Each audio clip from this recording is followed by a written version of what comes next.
Story 1. My friend cradled her stillborn baby in the hospital. The next day, she carried the small white coffin to the grave. It broke me. Story 2. Right after college, I worked at a cosmetic store that sold colorful bath products.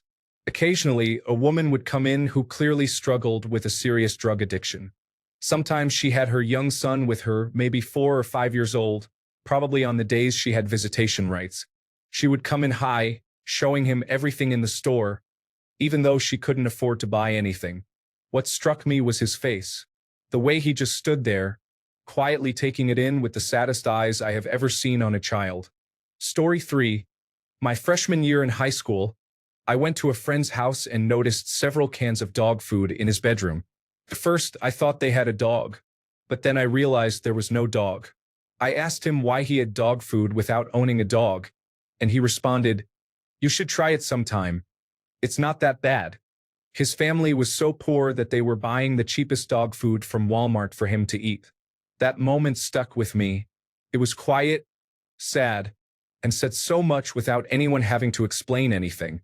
Story 4. A friend of mine wanted to be an emergency medical technician for years. She studied hard, worked hard, and went to college. On her first day on the job, she responded to a call for an overdose. The mother had taken a lot of pills, and her 5-year-old child called 911. The husband of the woman who overdosed came in and attacked the emergency medical technician crew. She was severely beaten and was infected with AIDS from landing on a dirty needle inside the home. She gave up her dream of becoming an emergency medical technician. A year later, she told me she just did not feel passionate about it anymore. Story 5. Every so often, graphic content appears on my feed, courtesy of the subreddit Interesting as F. Most recently, it showed deceased children shot by soldiers. Humans really do that to each other. It is depressing. Story 6. Okay, this one is difficult. When I was in 1st or 2nd grade, we had a compliment box. You could write kind notes about your classmates, and then we would have a time slot at the end of the week where we took turns reading them out loud. One of the kids, James, had a mild developmental delay and was covered in burn scars. He didn't really make close friends, but he was pleasant. It was his turn to read the notes, and he got really excited because the note started with his name. He was still struggling to read, so it took him a little while to say, "James is offensive term." He was excited for a moment, and some of the kids started laughing. Then the meaning dawned on him, and it was very sad. The teacher tried to protect his feelings, but it was already too late. I hate remembering it. Story 7. Watching the world go by without being in it, seeing other people flourish while you are deflating, and having to see others' lives being lit up around you except yours. Story 8. I saw a video about a woman who experienced severe domestic violence from her family when she was young. After she got married, she also faced severe domestic violence from her husband. Story 9. An old man was eating alone at a fast food restaurant on his birthday. He wore a party hat. There was no cake, just a tray of fries and silence. Story 10. My son is going to his mental health facility with no hope of gaining anything and the possibility of no hope for a future worth looking forward to. Mental illness is the worst. Story 11.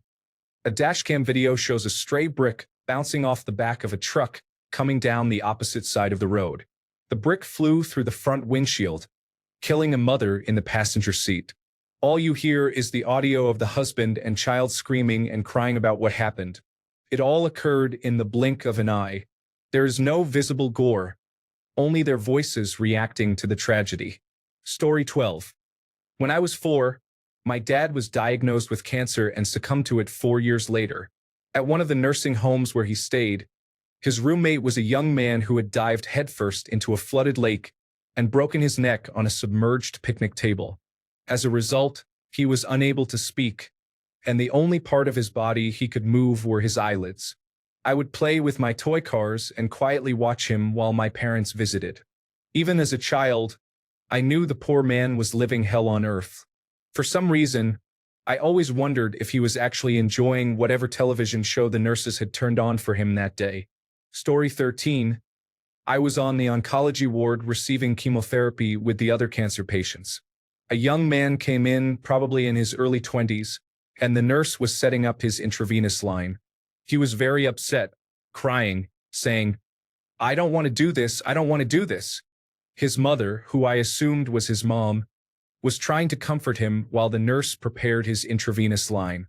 He still had a full head of hair, and based on his reaction, I thought this was probably his first chemotherapy treatment. I dragged myself and my intravenous pole out of my chair and went over to him. I was also in my 20s. I told him not to worry, that it gets better. He thanked me, but I had a nagging, sinking feeling in my heart because I had no idea what type of cancer he had, what stage he was at, and whether it would truly get better. I feel guilty thinking about that moment because I wished I had something profound to say that would help him, but I didn't, and that was all I could muster at the time. One of the worst moments of my life. I survived cancer 3 years ago, but I often think about that young man and hope and pray that he lived and is doing well now. Story 14. An elderly couple in a food court inside a shopping center stood counting their money and bought a small hamburger meal to share. It was heartbreaking. I bought them a meal and we had a nice chat. Story 15. Maybe not the most depressing, but something that stuck with me. I was with my son and he was hungry. He had never been to In-N-Out, so I decided to try to feed him there. Being a young kid, I tore off a piece of the burger and tried to teach him how to eat it properly. Normal dad, young kid stuff, hugging, laughter, pleading to eat, the norm. I looked out the window, and there was a normal-looking lady in her 50s. She sat outside and pulled out a teddy bear from her backpack. Without seeing us, she kind of did the same thing. She started explaining things to the bear, hugging it occasionally, having fun conversations all throughout her meal. And that made me sad, because she just wanted to love someone. That's all. She seemed sweet, kind, and motherly, but the circumstances in her life, whatever they were, didn't allow it. Story 16. Working your whole student life, sacrificing everything for a good job, only to be met with a job you do not like and just enough to get by. May this never happen to me. Story 17. Some adults dropped off a young boy at the emergency room and then left. The child could not have been older than 8 years old. He was screaming for his mother and father, pounding on the doors of his room, and throwing objects. He repeatedly asked to call his parents, but no one responded. At one point, he started swearing and screamed that he would harm the next nurse who entered the room. Then security arrived with several large men in medical scrubs, and they had to hold the boy down while he continued to scream for his mother. What made the situation worse was that the rest of the medical staff tried hard to ignore it. Story 18. I saw children born in 2018 go into therapy. That broke me because they do not deserve to feel like that. Story 19. On my way home from a conversation, my friends and I spotted a man standing on the street corner with a pack of White Claws and a bouquet of flowers. He stood there looking around for at least 30 minutes, then walked away. Poor man. Story 20. A friend is losing himself to a possessive girlfriend, cutting contact with longtime friends one by one, and eventually quitting his job to satisfy her. I have witnessed him panic if he missed a call from her and drop everything to reply as soon as possible. He is missing family celebrations and get-togethers with friends. He was one of my best buddies. Story 21. I worked in a call center, and an elderly lady had lost all of her voicemails for her landline phone. She woke up one day and they were gone. On her answering machine, she had kept an old voicemail from her sister, who had passed away about 4 or 5 years earlier. She called to see if we could recover it, but once it is gone, it is gone. I had never heard such sadness. She had no one left in her life who was alive, and that voicemail, which she listened to every day in memory of her best friend, had just disappeared. She did not burst into tears or anything. I think it was just the sadness in her tone of voice when I had to tell her. It really put old age into perspective for me. Story 22. A mother is sleeping with her baby under a mosquito net in the streets of Phnom Penh at 3 a.m. This world is not fair. Story 23. Myself in the mirror, spending 60 days in a mental health rehabilitation facility with my birthday at the end. No home, no job, no friends, nothing. Story 24. going to the funeral of a friend who died from cancer in his mid-30s and seeing his two young children under 10 and his poor wife. Every member of his soccer team was also there, and they were all sobbing. Story 25. I have seen a lot of depressing things, but one that comes to mind was a few years ago seeing a really depressed-looking, likely newly homeless young adult on a bench in the park. I had my toddler daughter with me, and she said hi to him. He smiled and said hi back, but his face almost immediately fell back into despair. I wanted to hug him and help him. I was struggling myself, but all I could think for days afterward was, that is someone's baby. What happened? I still think about that young person. I hope they escaped. Maybe someday I will have the means to help someone. Story 26. There was an elderly man who came to the same cafe every Thursday around lunch. He wore a buttoned shirt and brought flowers every week. One day I finally asked him about it since we talked a lot because he was a great and wise person. He told me he had been doing it since his wife died 7 years ago. They used to go on lunch dates there. He never stopped coming. The day before that, as crazy as it might sound, I had a fight with my girlfriend, now ex. I called her and apologized immediately. I did not realize how lucky I was to have someone to love and who loves me back. Story 27. The cost of food at Walt Disney World has always been expensive. However, my last trip there in August 2024 made me realize that food prices have not increased much at Disney. The rest of the country has simply caught up to and exceeded those prices. It was cheaper for me to get a burger and fries at Disney World than at the local Five Guys. Story 28. I was driving in Denver on a street behind a warehouse when I noticed many dark red spots on the ground that looked like roadkill. As I kept driving, I realized that someone had left a bag of kittens on the side of the road, and they were all crushed. Story 29. My ex's parents had drug habits. She was such a sweet girl, and one day she invited me to her house to play Fortnite. This was in 2020 before the lockdown. Honestly, I had never seen anything like it. Needles, the smell of marijuana everywhere, and I was pretty sure alcohol was there. It shocked me because we were from the same background, and generally people from our background do not do those things. Unfortunately, the environment led to her downfall. Seeing two parents who are drug addicts with children is very sad. Story 30. There was a recent post about a girl in California who was looking for her sister, who had become addicted to drugs and was living on the street. She found her sister's lifeless body in a tent, deceased for a couple of days from an overdose. Animals were eating her body. Story 31. My mother, who has cancer, begged me in tears to smuggle her poison into the hospital because every day of forced living was endless pain and humiliation. Story 32. I work as a nurse. Another nurse was with a patient. He was feeling scared and asked her to hold his hand. She said she would be back in 15 minutes and could sit with him then. When she came back, he had died during those 15 minutes while she was away. I wish I had known. I would have sat with him. Instead, I helped prepare the body. Story 33. I was a Leo, so the list is pretty large. These two cases just seem to stay fresh with me. Entering a man's house within minutes of him hanging himself after a fight with his mother. A drunk 21-year-old who ran into a guardrail, killing her best friend, then having to notify her parents and twin brother of her death. I was a young police officer, and it was just so tragic. Story 34. I am an ex-emergency medical technician student who had completed all my schooling and was weeks away from graduating. The most heartbreaking and depressing thing I have ever witnessed was the mother of a child we were unable to resuscitate. Her blood-curdling scream and collapse to the floor in pure agony occurred after she heard the doctor instruct us to stop resuscitation efforts and call the time of death.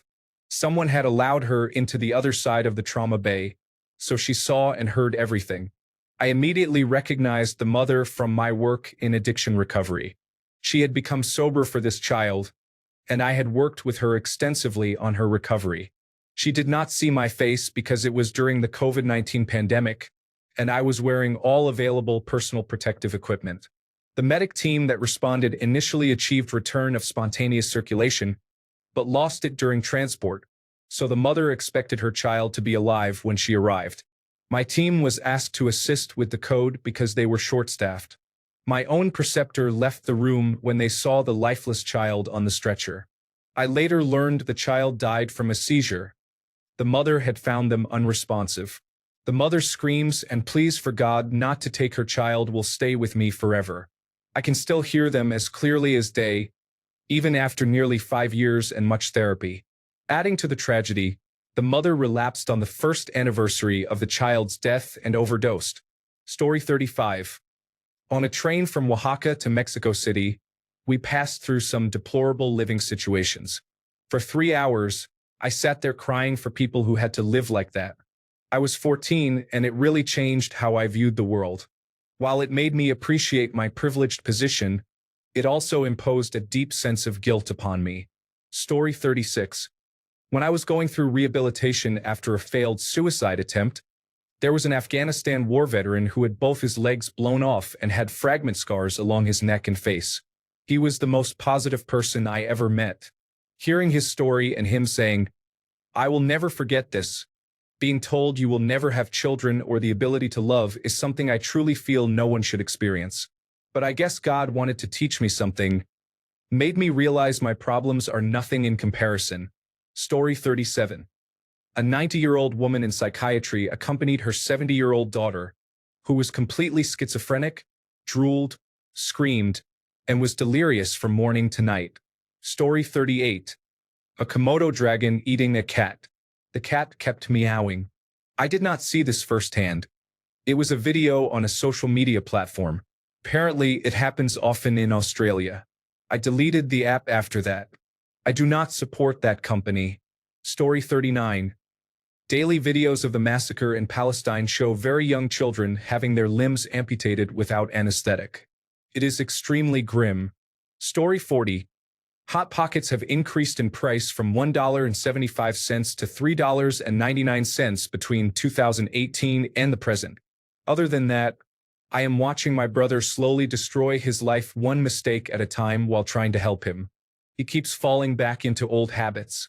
He is now a 33-year-old man with crippling back problems, and he is crippled for life. He is currently in the process of getting dentures. He has a son who is autistic and a former partner who is emotionally unstable, who left and took their child to pursue child support. Meanwhile, the Better Business Bureau just passed, which will probably reduce his benefits and cause him to lose his insurance. Story 41. I saw a police officer giving chest compressions to a motorcyclist on the side of the highway. It affected me for the rest of the day. Story 42. I saw a squirrel that had just been struck by a car lift its head and take a final gasp.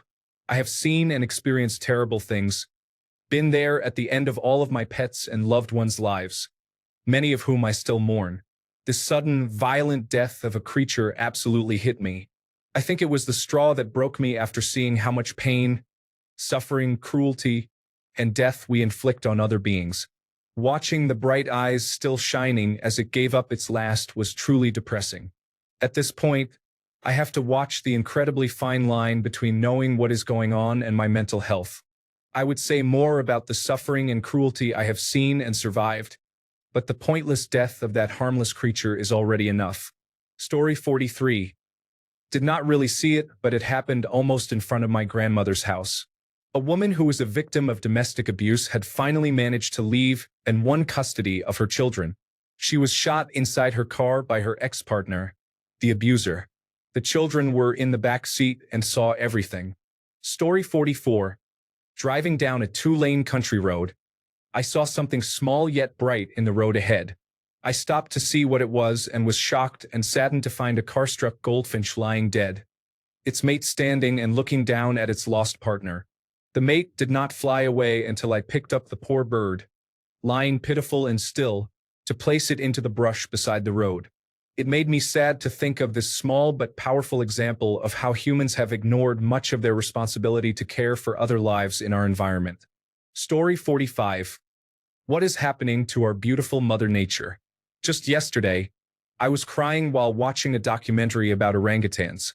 I literally cannot bear the pain it causes me to know they are actively dying because of corporate greed. Story 46. The one that stands out was when I came across an elderly legless man wearing rags, sitting on the ground outside a church in Mazatlan, Mexico. He was silently holding out a paper cup to seek money from passersby. I have seen many depressing things in my lifetime, but that image is seared into my brain. Story 47. Amori's neutral ending features two characters taking their own lives in quick succession. Even in a video game, this is a distressing outcome. Story 48. It's night. On the walk back home after shopping, a man is squatting on the ground holding a bottle of alcohol. The following happens. Popping sound. He opened the bottle and right after that he dropped it and it broke. Several curse words follow. Poor guy. Story 49. Those who can do a lot do not get the chance to prove themselves, while those who cannot do anything swim in opportunities they keep losing. Story 50. A scene of family abuse involving a person with a disability. It was so bad I still cannot believe it. Without writing a novel, it made me more thoughtful about how to help people with disabilities. I will say that person is lucky to have been living in a state with an aggressive network of social workers. Some states are nowhere near as helpful. Story 51. I drove through a small town in Michigan the day after a man murdered his family. I saw the caskets being delivered. The smallest one was about 2.5 feet long. Story 52. A woman is kicking her husband's coffin and spitting on it. He had committed suicide, leaving her to raise 5 children on her own. Story 53. I saw a man crush a young teenager to death by running into him with full battle gear including Kevlar, weapon, ammunition, and pack while on steroids. The teenager was illegally selling fuel at a line of cars at the gas station after being warned 3 times that it was illegal. Finally, the man became enraged, chased him down an alley that ended in a dead end, ran him down and crushed his ribs. There was nothing we could do. Story 54.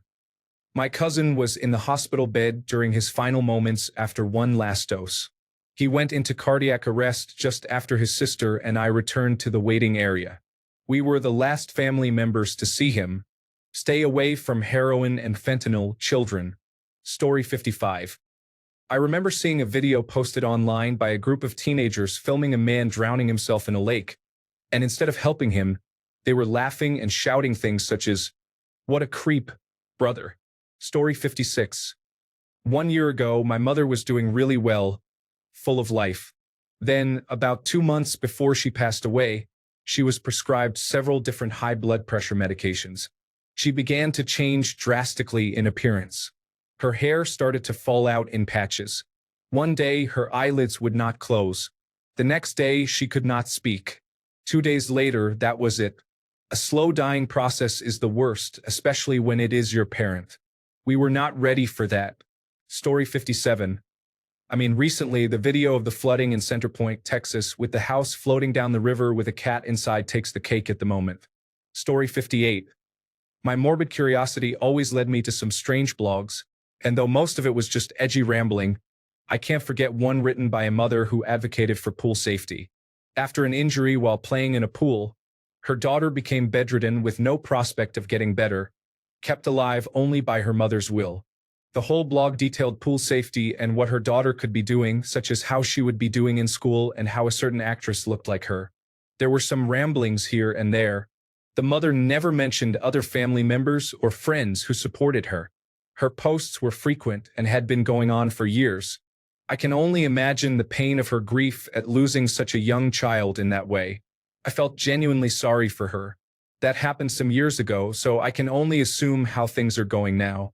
I don't quite remember the details. Story 59. Not mine, as I do not have money to gamble. My older brother said it was watching people cash in their paycheck at the casinos to gamble. Story 60.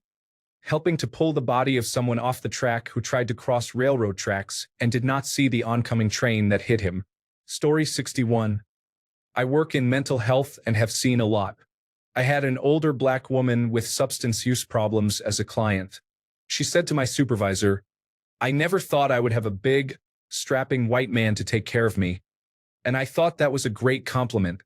While walking in front of a major university in town, she collapsed on the pavement, probably from an overdose. No one responded to her, even though there was a lot of foot traffic. She remained unconscious long enough to become brain dead before the ambulance arrived. I later saw her in the hospital with my team from work. Everyone thought she was going to survive. I saw her lying in bed, uncontrollably shivering. It was not cold, and I wondered if her brain was malfunctioning. I asked the doctors if she had brain activity, and they said she did not. I then returned to the room and told everyone we needed to withdraw life support, which eventually happened. Story 62. My grandmother had diabetes and had to have her legs amputated. I saw her in the wheelchair after the surgery. This was when I was about 6 years old. I may be wrong. I am 31 now. Story 63. Maybe not the most depressing, but up there. I did a humanitarian trip to Guatemala a few years back. We were walking down to the lake to go swimming and passed a woman lying on the side of the road. No shoes, completely a mess. She looked dead. I was concerned and asked if we should check on her. The man we were staying with said she was just drunk and was regularly like that. It broke my heart. Story 64. I visit my grandmother in her retirement home, and every time I go, I see the same people sitting alone in their rooms, staring at the wall. I never see these residents with family, and they are rarely doing anything, just waiting for death, I suppose. I bring my little dog and visit with them when I can. At her previous home, I once saw a woman in a wheelchair, crying on the phone about how badly she was being treated. It broke my heart. It was not a good place, so we relocated my grandmother to a better facility. The previous home ended up closing. It makes me think about how many other retirement homes are full of people who are miserable and have no visitors, or places where abuse occurs, but nobody knows or takes action. Story 65. I used to work near a converted motel used as Section 8 housing. Drug dealers took over most of the rooms and forced families with children to share a single room. When the school bus dropped the kids off, nothing was more depressing than seeing children in dirty clothes cling to their mothers, who were nodding off with a cigarette in their hands and wearing pajama bottoms in the afternoon on a weekday. The little children had to lead their struggling mothers back to their rooms while the dealers had their BMWs and Audis parked outside. Story 66. I was a young, fairly new emergency medical technician and had to perform cardiopulmonary resuscitation on a 4-year-old child as its mother stood there crying. I am not even sure crying is the right word for it. The child did not survive. By the time I had arrived, it was already too late. It still brings me to tears when I think about it. Story 67. When I was a little girl, every time our cat had kittens, my father would put them in a sack and throw them in the river. Story 68. My ex's note from her suicide attempt was a stick drawing of herself with a big no symbol over it. She was not the best person in the world. In fact, she was very abusive and did many terrible things while we were together. But that note made me feel empathy for her. She was deep in the throes of mental illness, and the note shows how simple and childish her mentality was when she took that bottle of pills. Story 69. That old video where a 4-year-old Chinese child gets run over by a small truck. Everyone ignores the injured child lying on the road because they worry they would be held liable for the child's injuries if they helped. In the end, an elderly woman collecting trash rushes over to pick the child up from the road. Story 70. I was a bartender at an upscale restaurant and had a doctor's widow break down in front of me, wishing her daughter would just die already. The backstory is that this daughter was one of 5 children. She had a condition that caused severe mental and physical handicaps. The only thing she could do without assistance was breathing. The doctor said she would not live past 13, and she had just celebrated her 21st birthday. Now she must be close to 30. This mother is the definition of a good person inside and out. I will never forget that conversation. Story 71. Working in a locked psychiatric ward, I see people cut down to the bone, then put their own waste in the wound while we try to help them. People trying to kill themselves. Someone tore off both testicles with their bare hands and threw one at someone else. A person who genuinely looked and sounded possessed by the devil. The list could go on and on. Story 72. In New York City, someone gave a homeless person on Broadway a bottle of alcohol. I consider that the most upsetting thing I have seen, as I have known many people struggling with addiction who became homeless and grew up with an alcoholic. It is a terrible act to enable someone's addiction when they are at their lowest point. Story 73. I can't choose, but there are many posts from the Silly Boy Club. I also saw a single mother of 4 children dying in a car crash. It ended before the crash because she was forced at gunpoint to do so in the subreddit. I am a total piece of shit. Story 74. I have been on dialysis since 2009. I made up my mind years ago to consent to treatment because it keeps me alive. I have seen many people on dialysis who are basically being forced by their families to undergo treatment. I have seen adults cry and scream because they did not want to be there. One woman once sat in her granddaughter's car for about 6 hours, arguing and refusing to get out to go to treatment. I know because I walked past them while they were arguing, completed my entire treatment, came out to go home, and they were still there. This woman would also intentionally cause infiltrations when the needle goes out the side of the fistula, which hurts severely. Another woman was in poor mental health and was not present. She would constantly cry, asking where she was, who everyone was, and why they were doing this to her. One patient's sister had the power of attorney. While most patients can end a treatment session early by their own choice and sign an against medical advice document, they had to call this woman's sister to get authorization to take her off treatment early, which she always denied. I could tell stories for days. Just last week, I witnessed a cardiac arrest, which was about the 4th one I have seen in person. Story 75. Watching my father slowly pass from cancer. He was averse to surgery because of previous unsuccessful operations and treated it the only way he knew, juicing and taking Manitech supplements. After a year or two, he sought medical help and lasted much longer than the doctors expected. However, the last week was particularly brutal. It was a rapid decline, and I was at his bedside when he passed. Story 76. Homeless people at the Vatican while honeymooning in Rome. Hundreds of years ago, monks rounded up the homeless and took care of them. Now they are ignored in one of the most religious cities on earth. It makes no sense to me. Story 77. About a month ago, I witnessed a young woman get hit by a man on an electric bike. The man seemed fine, but she was lying still on the pavement, unresponsive. I called an ambulance, and then an off-duty doctor happened to come by and took control of the situation. By the time I left, she was awake and somewhat responsive but still on the ground. I am myself dealing with the long-term aftermath of a bad concussion, and I know she might face a long and difficult recovery. That made me really sad to see. Story 78. I am Generation X. The younger generations are being treated unfairly, and many of them do not realize it. Story 79. A mother fell to her knees after being told that her son had jumped off a bridge. At least that is what I assumed happened. As I was driving home from work, I saw a heavy police presence at the bridge. A police officer and 2 women were standing together. The officer said something to one of the women, and she fell to her knees. I found out later that day the police presence was due to a young man in his 20s who had jumped. Story 80. Child sex slaves. Some were exploited since birth. Some did not live an hour before some sick men raped and killed them. When they were not being raped, they worked the land. Little scared, starved children.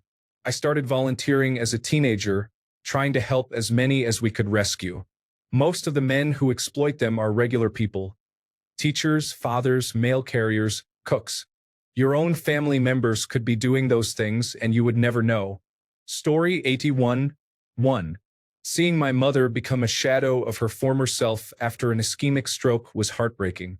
She used to be well coiffed and groomed, dressed sharply, more like an administrator than the teacher's aide she was. After the stroke, she was unaware and unable to groom herself. She went from wearing dress slacks and blouses to Hanes t-shirts, diapers, or a plaid house dress. My father and I groomed her as best we could, but we never managed to restore her hair to its full volume or replicate her makeup routine. She also lost her memory. I was in my 30s and she would ask me what grade I was in. While stopped in traffic, I saw an elderly man wearing nothing but a hospital gown watering his lawn. Story 82. The first day I moved to London, I came back to my very small, unpleasant flat. Outside the entrance, a pigeon and a rat were fighting over some vomit. Story 83. At a certain time in my life, a happy, loving family interacting with one another or a playfully happy couple holding hands was extremely depressing for me to see. Story 84. I live in downtown Seattle. A few weeks ago, a man jumped from the top of the high-rise next door to ours. We heard it. It took them hours to get his body off the roof he landed on below. All of this happened in front of our window. I was overwhelmed with emotions, unsure whether to shut the blinds or watch the firefighters. What felt more disrespectful was trying to ignore what had happened or watching the aftermath. It really shook me. Story 85. I remember we had to run into Kmart on Thanksgiving morning for something related to dinner that night. Looking back, I can't believe it was even open. We walked by the small food court area, and I saw an elderly lady who had clearly taken time to look nice to go out. She was sitting alone at a booth, eating a meal by herself. She seemed incredibly lonely. I even asked my mother if I could invite her to our house for dinner. Story 86. Seeing the Facebook posts of family members asking if there are any updates about their son, nephew, or cousin who may or may not have been involved in a motorcycle crash hundreds of miles from home. Watching the updates in real-time progress from questions to despair and hopelessness, and then to funeral announcements was something that stayed with me back in 2010. The young man was a very distant acquaintance of mine, but it was still the most depressing thing I witnessed. Story 87. The dog of a homeless person was walking around by itself after the owner died. I have not seen the dog in a while, so I assume it has also sadly passed away. Story 88. Myself in the mirror in a psychiatric ward on Christmas after I tried to end my own life the night before. I am thankfully doing much better, but I will never forget that reflection. Story 89. When I woke up, I saw my kitten by the window, dead near the garbage. It looked like a sleeping angel. Story 90. When I was in grade school, about 10 years old, we were driving on a big expressway in a large city. I am not sure which one, but we lived in Arlington, Virginia. On the side of the highway, a family stood together with all of their belongings, watching their car burn, fully engulfed in flames. The fire department and police had not arrived yet. I guess it happened quickly. I kept wondering how they were going to get home. That event had a real impact on my life. I have stopped for many people who could not get home without help. The most recent was a young man in his early 20s who had been in a car accident with some friends. He was dazed and trying to walk home about 5 miles. He was carrying a pink stuffed animal and had blood on his head, obviously from the impact. I wanted to take him to the hospital, but he said he just had to get home. Story 91. Years ago, before I left the United States, I was at a Spencer's in the back with all the adult items. I saw a little girl with her hands over her eyes and 2 large, very trashy women laughing at the adult novelties. One would occasionally stop and yell. I said, "Keep your eyes closed." At the girl. Story 92. Spent a summer running with the wrong crowd and ended up in somebody's trailer out in the middle of nowhere late at night. A small girl, maybe 3 or 4 years old, was trying to get her math-challenged head dad to pay attention to her in a room full of drug addicts. Still haunts me. Story 93. About 10 years ago, when I was around 18 or 19, I used to work in a care home for the elderly that specialized in people who were also mentally and physically impaired. There were a couple of people that always stuck out to me. The first was a man called Stuart. He was a really quiet person and kept to himself, but he would always ask when his brother or parents would come. They never did, not even for Christmas. They would just drop a card and that would be it. The worst part, from what I was told, was that his family was very well off, and he ended up in that home because he fell off his horse and hit his head badly, basically having the mind of a 6-year-old. I always felt sad having to tell him they would call tomorrow. The other man, Kevin, was blind and wheelchair-bound. His whole life seemed to revolve around eating and defecating in his wheelchair. He was basically just alive for the sake of being alive. A couple of weeks before I left for university, I noticed he kept refusing to eat. I raised it with my manager but was told we were not able to force him. If he wanted to eat, he would. One day, I walked into his room and he looked blue, a sickly blue. The first time I had ever seen someone like that. I called the paramedics who took him to the hospital. He died that night.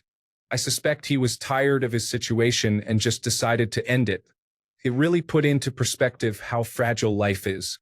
His sisters would often visit and sent us a thank you card for how we cared for him. They really did care for their brother. It just sucked that he had to go out that way. Story 94. I used to work in the medical intensive care unit. An elderly man's wife passed away. They had been married for many years. They took the body, and he collected her belongings. I was sitting at the nurse's station and will never forget the look on his face. The look of a man who lost his entire life and did not know what to do anymore. When the nurse asked if he was okay, he responded with no and then left. Story 95. I saw a video online years ago of a group of 8 to 10-year-old Russian boys shooting up. They had the method down, so it was not a one-time thing they did. It was very depressing. Story 96. When I was at an amusement park last summer, I saw a man walk out with a ring box in hand, looking like he had just come back from war. I assume he was rejected. Story 97. Two things. I was old enough to remember September 11th happening, seeing it on television, and feeling immense sadness even though I was only in elementary school and did not fully realize the situation. The other is my mother getting cancer. Even though she survived, thank the gods, the impact and how she looked is something I can never unsee. Story 98. I was sent to South Africa in 1996. After apartheid ended in 1994, I saw more dead bodies than ever before, not from violence but from traffic accidents. The local people did not have transportation and rode in the back of pickup trucks. Then someone hit the brakes. Story 99. The state of my ex's living situation. He thought it was a good cost-saving measure to cancel his propane service because he had an air fryer and a microwave. Over the winter, they used ceramic heaters and bundled up with blankets because there was no propane. The water heater was broken, and he said it cost $1,500 to fix and he couldn't afford it. There was something wrong with the water hookups from his well. He or one of his neighbors kept rigging it to get it working, but it kept breaking. As a result, water was spewing everywhere except inside his house, so the water would be turned off at times too. His solution to flushing the toilet during these times was to buy gallons of water from a store and use that. There was a pet that was let loose in one of the bedrooms with droppings and partially eaten food all over the place. He also had a mouse infestation and said an exterminator would cost him too much. The worst part of this situation is that he has two amazing and sweet children, aged 15 and 9, who live with him 4 to 5 days a week and on alternating weekends. Just before I ended things, the oldest was staying with their verbally abusive mother, her boyfriend, and his 3 children, whom he would get every other weekend. They live just a block away. At the same time, he decided to get roommates who agreed to help him clean up so they could stay there. I believe the place they were renting was suddenly sold out from under them, and rent in their area was very expensive. We were together for just under 2 years, and he was pretty secretive about his place. He lives 30 to 45 minutes away, so it was not like I could just stop by, and he would not come to my place to spend time together. It wasn't until I started asking about his place and wanting to have sleepovers at his house that I realized how bad things were. Then I started trying to help him understand his finances because he said he was bad at math. I wasn't paying for things, just helping him learn to budget, map his expenses on a calendar to see what would come out of which paycheck, and so on. He would be okay for a few weeks, then he'd fall off or just not want to be bothered with it. In the end, I speculated his sense of self-worth was so low that he'd rather smoke weed and live like that than cut back, incrementally save some cash, and get small wins by fixing things little by little. There were other issues, but this was the biggest reason I ended things. I wanted a reciprocal relationship, and he couldn't be bothered, despite me telling him and assisting him multiple times and in multiple ways, that something needed to change so we could move forward as a couple. Story 100. Seeing an elderly person eating alone on their birthday at a restaurant, wearing a party hat with no one else there. Story 101. A man at university lived in an unfurnished room, eating as little as he could for 3 years. He never went out and never made friends. I tried to befriend him. He had convinced himself that as soon as he was qualified, he could spend money again. Once he had money, he believed he would get a girlfriend, eat well again, and truly live.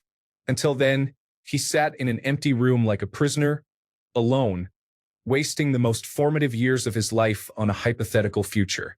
Story 102. Just recently, I saw a sign for a casino advertising their breakfast buffet and highlighting special discounts for children under 10.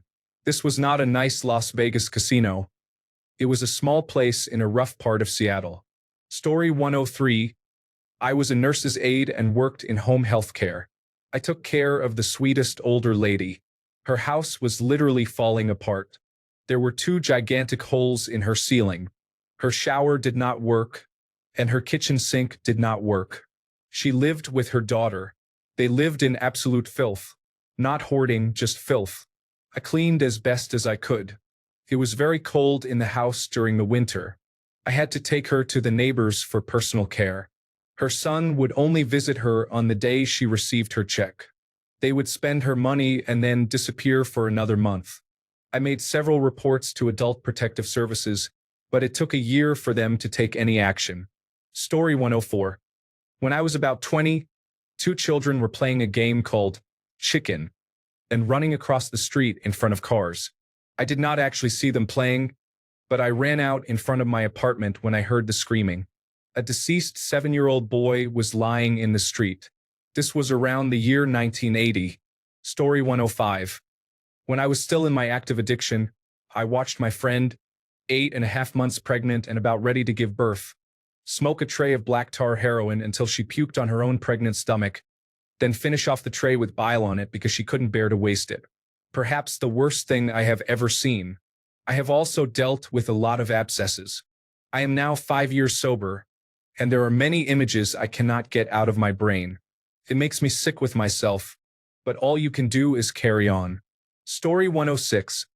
I once saw a video of a Palestinian man in a hospital carrying a bag filled with pieces of his son's body. He was desperately hoping he could still save him, not realizing his child was already gone. That is real trauma, a moment of total shock for the father. It was absolutely devastating, and I cried for hours after seeing it. Even now, it still haunts me. Story 107. The only known picture of Terrell Peterson, taken by an emergency room doctor when he was 5 years old. He never reached 6 years old. He was murdered by his aunt, who had custody of him and his siblings.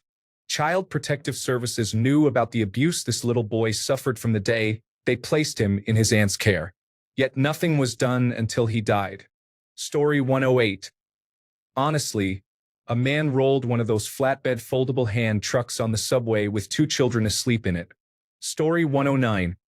A homeless man asked me to call an ambulance for him once when I was working at a restaurant. The police arrived first and were quite rough with him. They took him somewhere and then yelled at me for calling in a false report.